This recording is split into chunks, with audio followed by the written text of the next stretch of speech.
Thanks for checking out OETV, where we're picking topics that focus on branding, marketing, design, and things that generally interest us in these areas.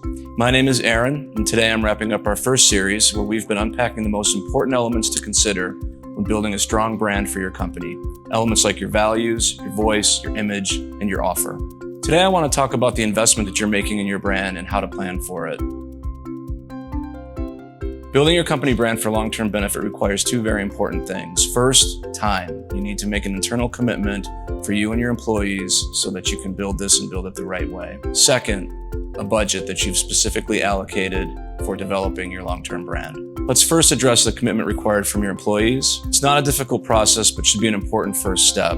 Without taking the time to establish your internal team, your brand investment can be delayed, potentially misunderstood, or even rejected. The second is the investment in professional services and support to prepare what's necessary for your audiences to best understand you. These two items, an internal commitment of time from you and your team, and setting aside a budget for hiring professional services where necessary, are the most important thing you can do to start building your brand properly today.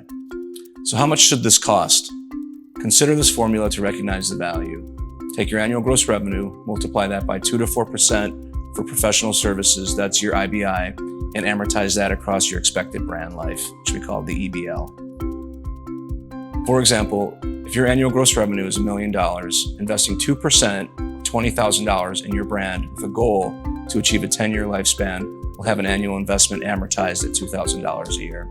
So, over the 10-year lifespan, the expected brand value will increase each year by an average of 5%.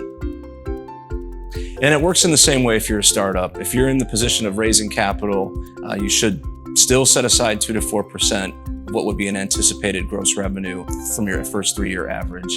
To recap what we've been discussing, we've been talking about the elements that are most important to building your brand, your values, your voice, your image, your offer, and today, of course, covering what it takes to actually commit to it. The commitment of your time and the investment you make will help drive the narrative of your business, creation of your marketing campaigns, and the activation of your brand. Thanks for tuning in, and leave any comments you have below, and feel free to get in touch.